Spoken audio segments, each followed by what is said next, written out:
Appalachian blackberries. Everybody's always freaking out about them, about how they're so invasive and how they can't be fought without chemicals or all that crap. But geez, it only took me like maybe 6 hours to knock the blackberries down from like right here. They were all in that trellis too, and then all the way back. I think I'll probably finish wiping them out today. I did part of it about a month ago, and I've extended my my cleared section by another 5 feet or so in like an hour or so.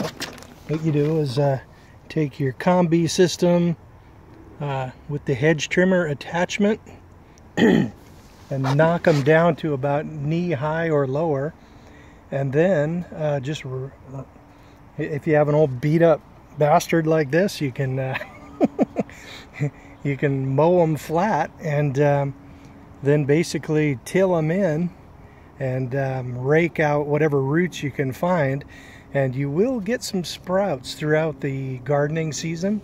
I plan on doing some serious row gardening here next spring, but basically I should be able to make it produce pretty well. I'm going to plant squash, beans, and corn here, and working in the Three Sisters configuration, nitrogen fixing. Then the squash have those big solar panel leaves that that basically keep the soil from being exposed to the sunlight and drying out. And then the corn will be there for the beans to climb up. And then then that fall, I'll basically just do what I'm doing here and mow them all down again. I'm going to have to go through like, you know, a couple times a year. I mean, probably a couple times a month when these things start sprouting up, because there's going to be roots that I miss, and they will shoot blackberries up like it's going out of style. And that causes most people to just give up and let them just go. But basically that's just all it takes for nature to win is for you to have a very poorly planned homestead, and you have to surrender. You have to like not live on the land.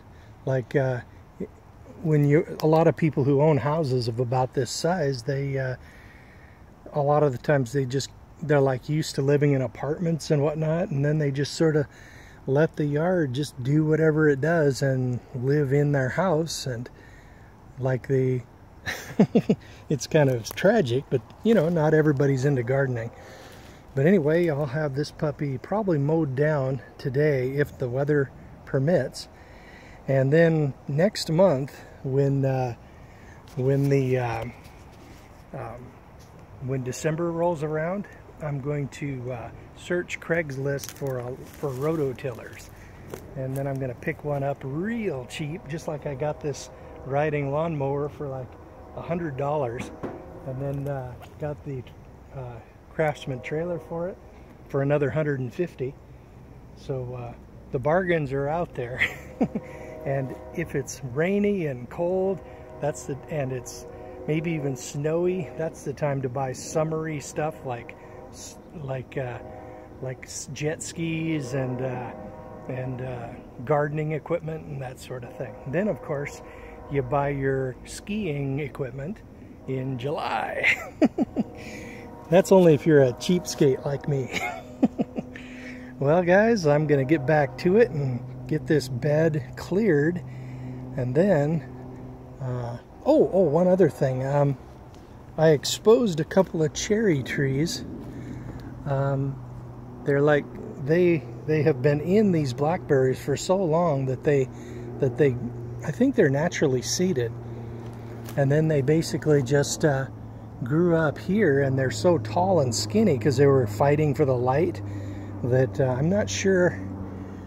This one is at such a horrible angle, I'm going to cut that. This one here might just be salvageable, and I'm going to graft some of those really tasty amber plums into the sides of this thing here, so it'll have branches coming out, and there'll be that really tasty amber plum, and basically yeah, so that's what I'm going to do there. And I think there's more cherry trees over here, and I believe I'm going to leave those for the time being and see what they do next year. I had like 2 or 3 cherries off of these trees here, and they taste like Bing cherries, those really tasty sweet ones. So if they produce like that, I'll have cherries on the top, and then I'll have amber plums on the bottom half of the tree.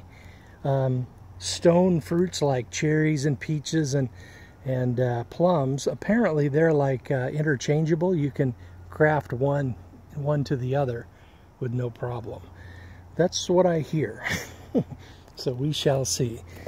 I'm gonna grab a little bit of wood, that like junk wood that people have thrown into the into this mess over the years, and then I'm going to fire up the ox again and finish mowing this puppy down. Then I'll cut the rest of it with the hedge trimmer. Some little trees are in here, like that thing right there, and there was a couple of holly trees. Like, yeah, I can recognize the bark of those. And holly, man, I hate those things. They're invasive and absolutely useless. But I'll finish cutting that bastard out. I'll go get the chainsaw attachment for the combi system, and then mow them down. And I might take these trees here out while I'm at it. Okay, little by little. So you can do gardening stuff in November. Later.